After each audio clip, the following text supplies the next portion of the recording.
첫 예배 때 보니까 제가 아직 목 상태가 이렇게 정상적이지 않아서 이렇게 나긋나긋하게 전하니까 이렇게 주무시는 분들이 좀 많더라고요. 주무시면 안 됩니다. 주무시지 마시고 말씀 잘 들으시기 바랍니다. 한 말씀이 우리 인생을 변화시킬 능력이 있는 줄 믿습니다. 오늘 오후 예배 제목이 뭡니까? 설교 제목. 먼저 한번 축복하고 시작하겠습니다. 앞뒤 좌우로 보시면서 보혈의 축복을 받으십시오. 한번 축복하십시오. 할렐루야. 이제부터 이 보혈의 축복이 뭔가 한번 살펴보겠습니다. 먼저 축복했습니다. 그리고 이 축복대로 하나님 은혜 베푸실 줄 믿습니다. 우리 10절부터 읽었는데 그 9절하고 10절하고는 엄청난 차이가 있습니다. 자, 혹시 감이 잡히시는 분, 9절까지 한 사건이 일단락 되어지고 10절부터 새로운 여정이 시작되어지는데 우리 성경 문자적으로 보면 9절, 10절 바로 붙어 있는 겁니다. 그런데 이 이스라엘 전체에 있어서 또 하나님 나라에 있어서 9절과 10절은 엄청난 차이가 있습니다. 뭘까요? 9절까지는 무슨 사건이 있었습니까? 노뱀 사건이 있었죠. 불뱀에 그들이 원망하고 불평하다가 하나님이 진노로 불뱀에 물려 죽는 일이 발생했습니다. 그러자 그들이 모세를 향해서 우리가 죽게 됐습니다. 모세가 또 하나님을 향해 부르짖었더니 노뱀을 만들어 장대에 매달아라. 그리고 그것을 쳐다보는 모든 사람들은 뱀에 물렸든지 어쨌든지 다 살게 될 것이다. 그리고 그 노뱀을 믿음으로 쳐다본 사람들은 살았더라. 요게 9절까지입니다. 9절의 내용입니다. 그러면 노뱀을 쳐다본 사람은 살더라. 그럼 안 쳐다본 사람은요? 그럼 9절에서는 어떤 일이 일어났습니까? 그럼 노뱀을 쳐다본 사람은 누구들입니까? 어떤 사람들입니까? 하나님의 말씀을 믿고 그 믿음으로 쳐다본 사람들이죠. 그러면 안 쳐다본 사람들은 하나님 말씀을 안 믿던 사람들이죠. 하나님을 안 믿음으로 안 쳐다본 사람들은 9절에서 싹 어떻게 되어졌습니까? 정리가 되어졌죠. 하나님의 믿음의 필터링으로 한번 필터링 되어져서 9절에서는 믿음 없는 사람들은 싹 불뱀에 물려 죽고 10절부터는 어떤 사람들만 남은 겁니까? 믿는 사람들. 비록 원망하고 불평하다가 불뱀에 물렸지만 하나님의 살게 하시는 그 말씀을 믿음으로 노뱀을 쳐다보고 산 사람들만이 10절부터 남아있는 겁니다. 그러면 엄청난 차이가 있습니까? 없습니까? 이건 엄청난 차이가 있습니다. 그래서 10절부터는 긴 여정이 20절까지 소개되어지고 있습니다. 그런데 이 10절부터 우리 15절까지만 봐도요, 제가 소개해 드릴게요. 오봇을 지났습니다. 그리고 광야 이에야 바림을 지났습니다. 세렉 골짜기를 지났습니다. 그리고 아르논 강 건너편 모압 경계까지 이르렀습니다. 이게 그냥 몇 절로 표현되어지지만 실제로 이 여정을 걸어가면 몇 날 며칠 얼마나 걸는지 모릅니다. 그리고요, 이 긴 여정일 뿐만 아니라 엄청나게 험난했을 것입니다. 그런데 지금까지와는 다른 특징이 혹시 짚히십니까? 그전에는 조금만 힘들면 뭐 했습니까?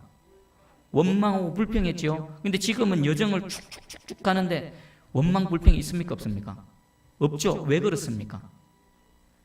불신하고 원망하고 불평한 사람은 어디서 정리되어졌습니까? 불뱀 사건을 통해 정리되어져 버렸습니다. 오직 하나님을 믿는 이들은 비록 고달프고 힘들고 어떻게 되어질지 모르지만 끝까지 하나님을 믿는 믿음으로 신뢰함으로 그 길을 걸어갔다는 것입니다. 자, 그러면 이 걸어갔던 이들의 그 행선지를 잠시 소개해 드릴게요. 오봇이라는 곳은요, 원래 그 지명의 의미가 땅에 판 구멍들이라는 의미입니다.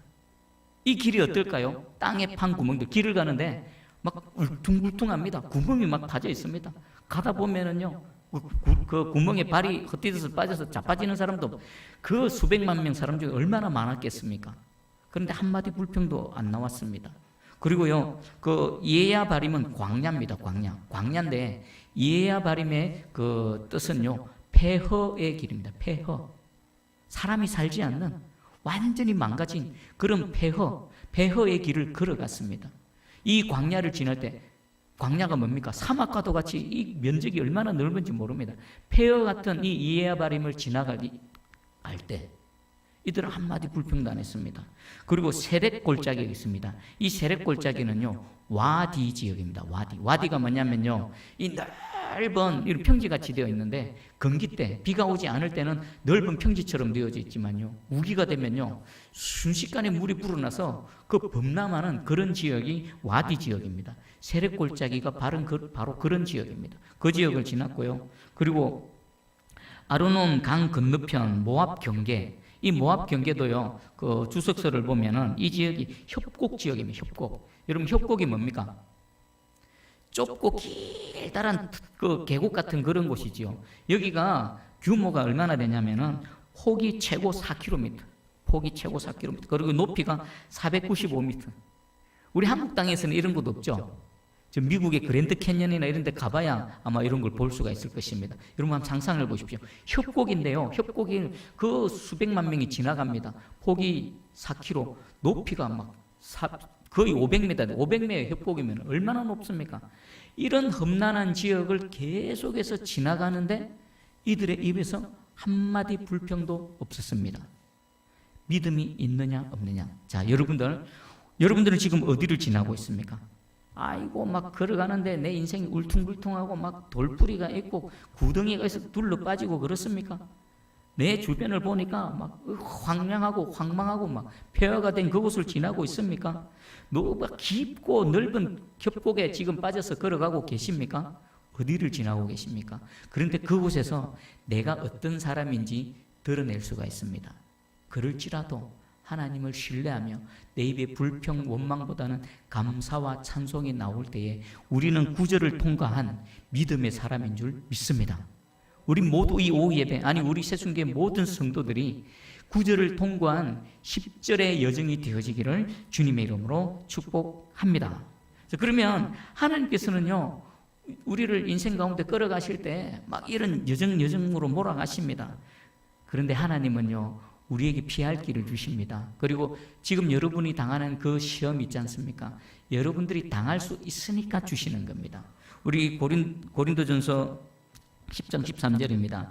사람이 감당할 시험 밖에는 너희가 당한 것이 없나니 오직 하나님은 미쁘사 너희가 감당하지 못할 시험 당함을 허락하지 아니하시고 시험 당할 즈음에 또한 피할 길을 내사 너희로 능히 감당하게 하시느니라. 아멘. 지금 뭔가 어려우시지요? 지금 뭔가 힘드시지요? 근데 그거 여러분들이 감당할 수 있는 겁니다. 하나님께서 우리에게 짐을 주실 때는요, 우리에게 힘 주시고 능력 주시고 그 짐을 지어주시는 겁니다. 그것을 통해 우리의 근력을 강화시키시고요, 더 큰 일을 맡기시기 위해, 더 큰 은혜로 우리를 인도하시기 위해 하나님께서 그 일들을 행하시는 줄 믿습니다. 그리고 힘들어, 더 못 견디겠네 할 때 하나님 뭘 주신다고요? 피할 길을 주신다는 겁니다. 이들이 지금 오봇에서부터 아르논 그 협곡까지 왔을 때 정말 힘들었을 것입니다. 정말 견디기 어려웠을 것입니다. 그런데 하나님께서 피할 길을 주셨습니다. 그 피할 길이 뭘까요? 우리 16절을 한번 읽어봅니다. 16절 시작.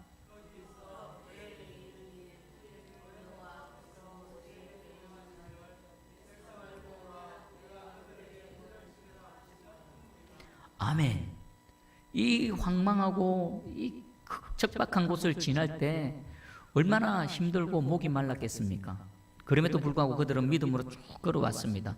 이제 더 이상 못 가겠다, 힘들어 하는데 하나님이 무엇을 주셨다고요?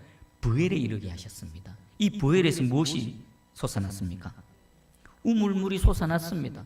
이 부엘을, 그 황망한 곳을 지나고 난 이들이 그들에게 부엘을 맞았을 때에 얼마나 은혜가 되고 얼마나 위로가 되고 얼마나 힘이 되었겠습니까?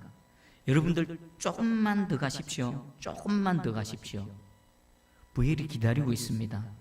이 부엘이, 이들은 모릅니다. 이들이 조금만 더 가면 부엘이 있는 줄 없는 줄 이들은 알 수가 없습니다. 도착해봐야 알고 그곳에서 우물이 터져 나와봐야 이곳이 부엘이구나 아는 겁니다.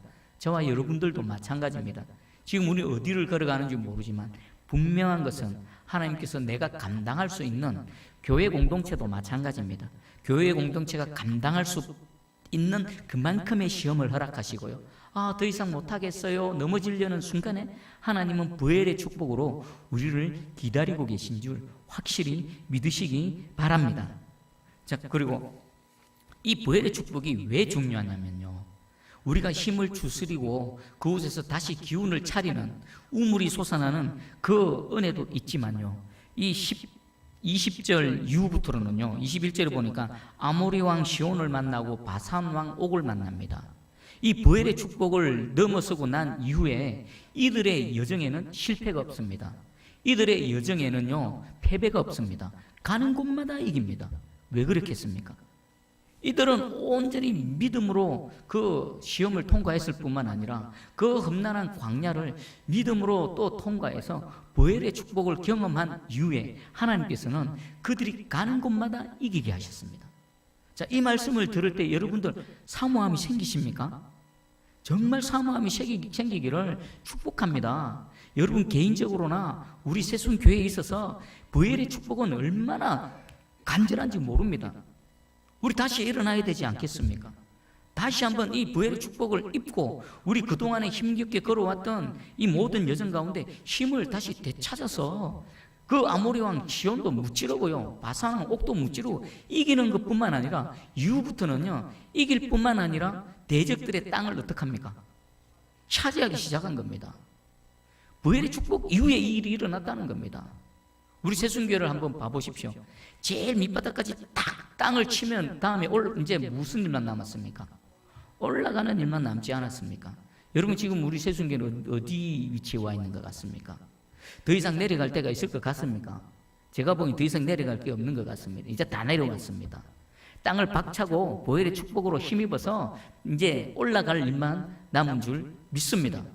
그래서요, 여러분들 이 보혈의 축복이란 말씀을 전할 때에 저의 이 저를 통해 감동을 주신 하나님의 말씀이 여러분들에게도 동일한 감동을 주셔서 여러분 기도할 때마다 새벽기도, 수요, 금요일, 아니 평소에도 보혈의 축복을 주시옵소서. 여러분 개인과 가정은 또 어떻습니까? 가정에서도 얼마나 보혈의 축복이 필요합니까?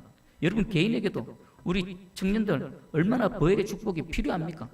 이제 다시 한번 역전시키시는 역전의 하나님. 그전에는 원망 불편하다가 내 하나님께 두드려 맞던 내 인생이 새롭게 하나님의 우물물을 공급받아서 힘을 얻어서 이제부터는 나가는 곳마다 대적들이 일어날 때마다 어떤 생각이 듭니까? 대적들이 일어날 때마다 저거 내 거구나, 저거 하나님께서 차지하라 하시는구나, 믿음으로 달려나가서 하나님께서 허락하신 땅을 차지하는 여러분 개인과 우리 새순교회 되어지기를 주님의 이름으로 축복합니다. 자, 그러면 이 보엘의 축복을 얻기 위해서는요, 두 가지 조건이 있습니다. 하나는 제일 먼저는요, 우리가 보엘까지 도착해야 되는 겁니다. 보엘까지 도착하기 위해서 믿음의 인내가 필요합니다. 근데 오늘 성경을 보니까 한 가지 더 요인이 있습니다. 그 요인이요, 17절하고 18절입니다. 우리 17절, 18절 한번 읽어봅니다. 시작. 그때 이스라엘이 노래하여 이르되 우물물아 솟아나라, 너희는 그것을 노래하라. 이 우물은 쥐관들이 팠고 백성의 귀인들이 규와 지팡이로 판 것이로다 하였더라. 그들은 광야에서 맞다나에 이르렀고. 아멘. 그들이 부엘에 도착했을 때에 온 이스라엘이 무슨 노래를 했습니까? 우리 17절 읽었지 않습니까? 온 이스라엘이 뭐라고 노래했습니까? 우물물아 솟아나라.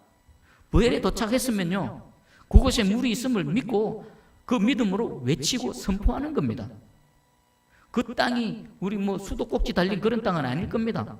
동일하게 그 흙바닥 돌투성이 그런 땅일 것입니다. 그런데 하나님께서 우리에게 부엘을 주신 줄 알고 선포하고 외치는 겁니다. 우물물아 솟아나라, 우물물아 솟아나라 선포하며 나가시기 바랍니다. 그리고 또 중요한 요인이 있습니다. 이 우물은 쥐휘관들이 팠고 백성의 귀인들이 규와 지팡이로 판 것이로. 누구의 헌신이 있었습니까? 쥐휘관들은 누구고 백성의 귀인들은 누굽니까? 이스라엘 공동체의 지도자들입니다. 지도자들이 하나님께서 비록 부엘까지 인도하셨고 그곳에 물을 이렇게 주셨지만 그것이 실질적으로 터져 나올 때까지 누구의 헌신과 노력이 필요했습니까? 이 지휘관들과 백성들의 귀인들의 헌신이 있었다는 겁니다. 제대로 된 장비가 없을 것입니다. 보니까 규와 지팡이, 규는 뭡니까? 통치하기 위해서 들고 있는 그런 어떤 통치자의 막대기죠. 지팡이, 그들이 들고 다니는 지팡이, 그것 갖고 팠다는 겁니다. 우물물아 솟아나라 선포하고 외치고 나가면서 또 이 지도자들의 헌신이 있었기에 이 두 가지가 합력해서 뭐가 되어진 겁니까? 터져 나온 겁니다. 여러분들 우물물아 솟아나라 외칠 때에 이들의 그 어떤 심정으로 외쳤을까요? 한번 생각해 보십시오. 지금 힘들게 여기까지 왔습니다. 하나님께서 부엘에 도착하게 하셨고 지금 여기 우물물이 있다라고 말씀하십니다. 외치라고 했습니다. 그때에 그 말씀을 듣고 그 한번 상상해 보십시오. 온 이스라엘 수백만 명이 우물물아 솟아나라 외칠 때 어떤 마음이 있겠습니까? 간절함이 있었죠. 여기서 우물물 안 솟아나면 어떻게 됩니까? 이거는 뭐 사생결단하는 겁니다. 아마 200만 명이 한번 동일하게 간절하게 외치면 어떨까요? 아마 이 사천 이쪽 경남이 아마 떠들썩했을 겁니다. 경남 지역 전체가 막 멍멍멍했을 것입니다. 그 간절함과 함께 동시에 또 어떤 마음이? 기쁨이 있겠죠. 감사가 있었겠죠. 찬양이 있었겠죠. 이런 마음으로 여러분들 외치시기 바랍니다. 여러분들이 그 하나님을 향해 아뢰시는 그 부르짖고 간구하는 이 모든 것들이 우물물아 솟아라라고 외칠 때에 그 간절함과 또 응답하실 하나님을 기대하고 사모하는 기쁨으로 외치는 우리의 모든 간구가 되기를 축복합니다. 그리고 또 귀인들이 또 굴과 그 규와 지팡이로 이렇게 팠는데 누군가의 헌신이 있어야 되는데 저 오늘날 대한민국을 한번 보겠습니다. 왜 대한민국이 이렇게 어려워졌을까요? 여러 요인이 있습니다. 근데요 가장 중요한 요인이 오늘 이 부엘의 우물이 터져 나올 때에 그 지휘관들의 헌신과 백성의 귀인들의 헌신이 없기 때문에 우리 대한민국이 이렇게 어렵고 방향을 잡지 못하고 왕좌왕하는 마치 그 대한제국의 말기에 그 현상과 비슷한 시대를 보내고 있는 겁니다. 예를 들면 우리 군대 가는 거 있죠. 모르긴 몰라도 군대 가는 사람들은 어떤 집안 사람들일까요? 그냥 일반 평민들, 힘없는 사람들, 영장 나오면 아무 말 못하고 그냥 가야 되는 사람들, 이런 사람들만 가지 조금 빽 있고 힘 있고 뭐한 사람들은 대부분 다 다는 아니겠지만 좀 뭐 하면 어찌하든지 빠지려고 합니다. 그러니까 전쟁이 나면은 제일 앞장서서 나가서 목숨 걸고 나라와 민족을 위해서 싸워야 될 지도자들이 자신과 자식 새끼들은 챙겨버리는 겁니다. 빠진다는 겁니다. 근데 반대로 저 미국이나 영국의 왕족들 있죠. 지금 세상이 이렇게 변하고 지금 뭐 영국의 왕족들 같은 경우는 어떤 정치적인 실질적인 힘은 없다 하지만 그들은 상징적으로 존경과 명예 그리고 사랑을 받습니다. 왜 그럴까요? 그들은요 나라와 민족에 대한 책임을 집니다. 왕족의 남자들은요 군대 갑니다. 아니요, 군대 남들은 그냥 그 사병으로 하지만 그들은 장교로서 비행기 전투 조종사로서 막 전쟁이 나면 목숨 걸고 제일 앞장서서 나갑니다. 미국도 마찬가지입니다. 미국에도요 힘 있고 권력 있고 이런 사람들은 명예를 지키기 위해서요 자신의 자식들을 전장터로 내보냅니다. 대한민국은 한 번도 그런 적이 없습니다. 힘 있는 이 민초들만요 전쟁 나면 죽창 들고 나가서 나라 지켰지 조선시대부터 해서 지금까지요 무슨 일이 일어나면 힘 있는 사람은 다 뒤로 빠집니다. 그게 없기 때문에 지금 우리나라가 어렵습니다. 힘듭니다. 정말 우리 대한민국이 이 지휘관들의 헌신과 백성의 귀인들이 헌신이 있어서 많은 사람들이 지도자들을 진정으로 마음으로 우러나서 존경하고 그들의 명예를 지켜주고 사랑할 수 있는 그런 대한민국이 되기를 간절히 소망합니다. 자, 그러면 교회는 어떨까요? 교회에도요 누군가의 헌신이 있어야 됩니다. 특별히요 우리 보면 목회 방식에 있어서 옛날 스타일의 목회 방식이 있고요 오늘날 새로운 스타일의 목회 방식이 있습니다. 옛날 스타일의 목회 방식은 목회자 한 사람이 혼자 다 합니다. 북치고 장구치고 막 다 합니다. 그리고 성도들은요 예배만 드리고 그냥 있습니다. 그럼 이 옛날 방식의 그 목회 방식은 성도들은 두 가지입니다. 하나는 그냥 예배만 드리는 구경꾼, 그리고 또 한 부류는요 평가단입니다. 목회자가 잘하느냐 못하는 말씀 좋네, 은혜가 되네, 이번 목사는 이것도 잘하고 저것도 잘하네, 이거는 좀 못하네. 옛날 목회 스타일은요 목회자 혼자 동분서주하고 오만 것 때만 것 다 하고 성도들은 그냥 예배만 드리고 구경하고 있는 거. 그리고 새로운 스타일의 그 목회 방식은요, 목회장뿐만 아니라 평신도도 같이 움직여 나가는 겁니다. 지금 대한민국에 있어서요, 부흥하고 또 한국 교회를 이끌어가는 그 리더 역할을 하는 교회들이 있습니다. 그런 교회들은 어떤 스타일의 목회 방식으로 하고 있을까요? 옛날 방식, 새로운 스타일, 목회자와 평신도가 함께 움직이는 어떤 것 같습니까? 당연히 목회자와 평신도가 함께 움직이는 겁니다. 지금 그 사랑의 교회나 제가 얼마 전에 그 대구 동신교회 이렇게 다녀왔는데 그 교회들은 정말 막 역동적으로 움직입니다. 교회 딱 들어서면요, 그런 그 눈에 확 보이고요, 그냥 느껴집니다. 왜 그런가 하면 성도들이 살아서 막 움직입니다. 마당에 들어서는 순간부터요, 그 차량 안내하는 사람들 막 기쁨으로 막 열정적으로, 그리고 로비 탁 들었으면요, 그 안내하기 위해서 성도들이 쫙 세팅돼 가지고 있고, 또 행사가 진행되어지는 동안에 식당에서 또 요소에서요, 평신도들이 얼마나 섬기는지, 얼마나 헌신하는지, 와, 감동이 됩니다. 감동이. 그냥 이렇게 세미나를 참석한 교육자로서 그들의 헌신과 섬김을 보면서 막 감동이 됩니다. 저 솔직히 궁금하다. 도대체 어떻게 했길래, 이 목사님 어떻게 성도들을 양육하고 가르쳤길래 이렇게 되어질까? 근데 하루아침에 된 게 아니더라고요. 대구 동신교회 그 목사님 그 생명사역 훈련 그 세미나 가는데 쭉 하면 이게 하루 이틀이 되어진 게 아니라 그 수십 년 동안 만들고 수십 년 동안 고민하고 서로 함께 부딪힌 결과로 그렇게 되어졌던 것이더라고요. 그러면 여러분들은 우리 새순교회가 어떤 교회가 되어지기를 원하십니까? 그냥 예배만 드리고 그냥 존재하는 거, 거기에 만족하신다면요, 옛날 스타일 방식으로도 충분합니다. 그냥 모여서 시간 되면 예배만 드리고 땡. 근데 그건 여러분들 원치 않지 않습니까? 이왕 예수 믿고 함께 또 주의 공동체로 있는데, 우리 오전 시간에 했던 하나님의 일, 예수 믿고 영생을 얻게 하는 그 일에 우리 교회가 힘있게 한번 쓰임받기를 원하지 않으십니까? 그러려면요, 새로운 스타일의 목회자는 목회자의 일을 열심히 최선을 다해서 하고, 또 평신도는 평신도대로 하나님께 주신 은사대로 또 직분에 따라 열심히 그 헌신하고 땀 흘리며 수고해 나갈 때에 하나님께서 이 시대에 놀랍게 우리를 쓰실 줄 확실히 믿습니다. 자, 그러면 여러분들 도전을 드립니다. 여러분 먼저 은혜를 받아야 되거든요. 여러분, 이게 제가 이렇게 말한다고 해서 평신도도 헌신하라 그러네, 섬겨라 그러네, 억지로 하면요, 그 안 하니만 못합니다.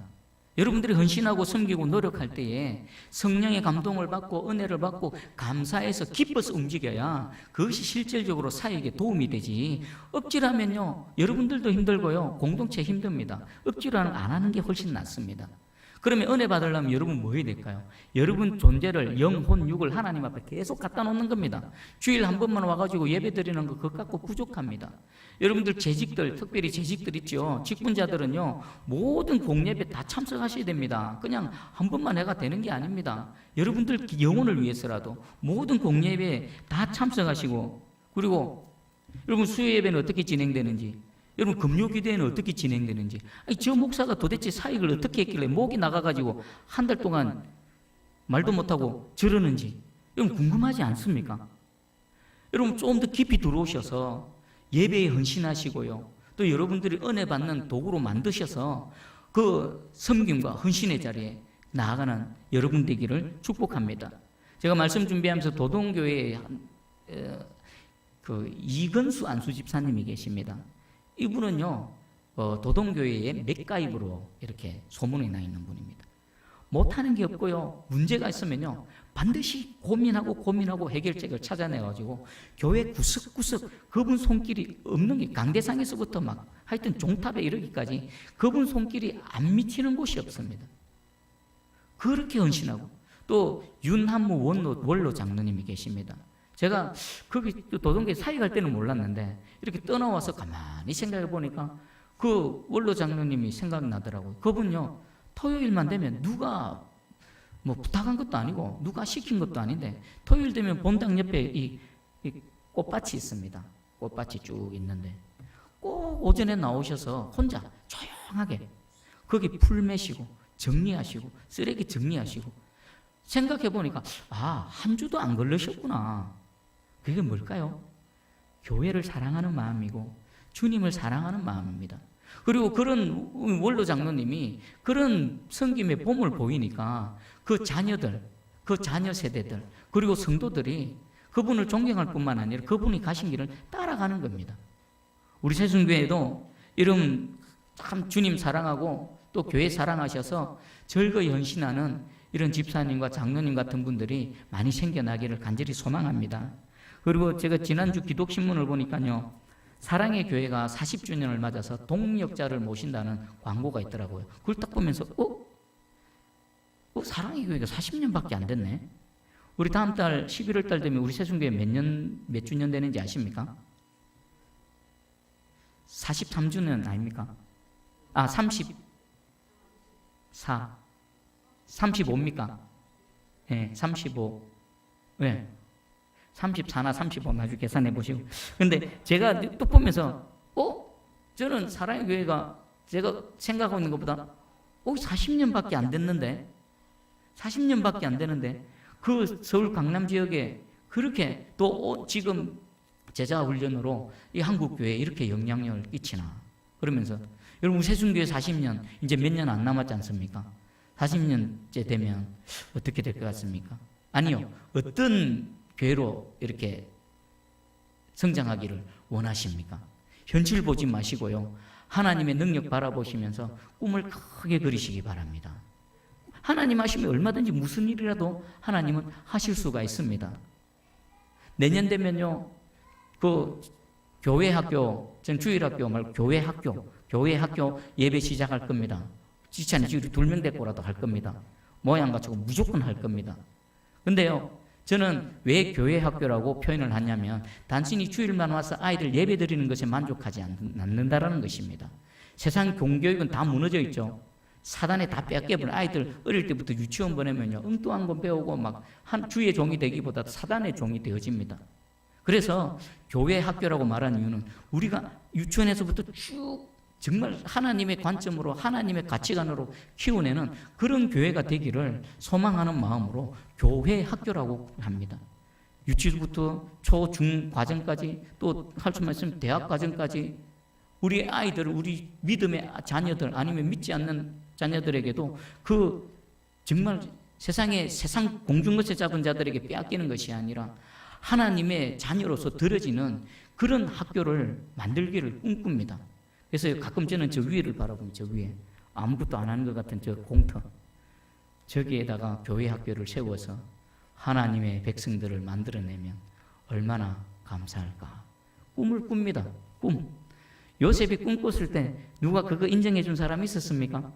지금 제가 꾸는 꿈 현실적으로는 정말 말도 안 됩니다. 하지만 하나님 하시면 될 줄 믿습니다. 여러분들, 그리고 우리 하나만 더 예를 들게요. 제가 이제 설교를 못하는 동안에 분당 우리 교회 새벽 그 특별 새벽 기도의 영상을 봤죠.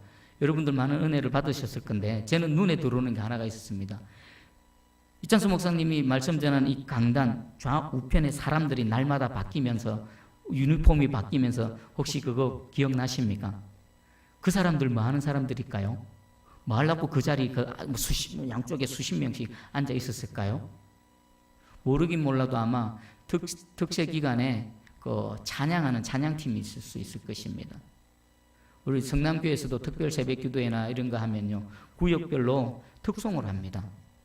그래서 그 각 구역마다 수십 명씩 나와서 그 특별 새벽 기도회만큼은 하나님께 찬양으로 영광을 올려드리고 그럽니다. 자, 이런 작은 것 하나하나 있죠. 교회에서 이렇게 함께 하십시다라고 했을 때 그 좌우편에 그들의 헌신이 있었기에, 그리고 그 새벽 시간에 방송실에서 또 차량으로 섬기는 그 헌신이 있었기에 분당 우리 교회의 특별 새벽 기도회가 그렇게 은혜롭게 진행되어질 수 있는 겁니다. 만약 이찬수 목사님 혼자 한번 해보십시오. 차량 운행하고 방송실에 뭐 하고 또 뭐 혼자 찬송하고 뭐 그림이 그려지십니까? 그래가 뭐가 되겠습니까? 안 됩니다. 우리 교회도 체질을 좀 개선하기를 원합니다. 그러려면 여러분들이 주어진 그 자리에서 직분자들은 직분자대로 또 재직들은 재직대로 여러분 또 각 부서나 뭐 예배 섬기면은 그 일에 최선을 다해서 사람 때문이 아니라 그 일을 열심히 해 나갈 때에 이 부회를 지난 이후의 승리의 영광을 맛볼 줄 믿습니다. 그리고 제가 오고 나서 뭐 특별 새벽 기도도 한번 해봤는데 똑같더라고요. 특별 새벽 기도라고 해서 특별히 뭐 나오는 사람도 없고 똑같고, 그래서 제 마음에 안 해야 되겠다. 똑같네 뭐. 하나 똑같네. 안 해야지. 그랬는데 이제 마음을 고쳐 먹었습니다. 안 오는 사람 보고 안 하는 것이 아니라 나오는 분들 바라보고 말씀 잘 준비해서 은혜 받고 단 한 사람이라도 단 두 사람이라도 함께 이 부엘의 축복을 통과해서 승리의 이 자리로 나가기를 결단합니다. 내년 되면요 초에 특별 새벽기도 하고요, 또 하반기에도 특별 새벽기도 하고요, 또 초하루 기도회도 하고요. 할 것 다 할 겁니다. 여러분들 스스로 판단하십시오. 어떤 게 여러분 영혼에 유익한 건지, 어떤 게 우리 주님의 나라, 우리 교회에 유익한 건지 스스로 판단하시고 여러분들 결정하십시오. 저는 여러분들이 사는 길, 여러분들에게 유익한 것 잔뜩 준비해서 앞으로 돌진해서 나가겠습니다. 따라올 자들은 따라오시기 바랍니다.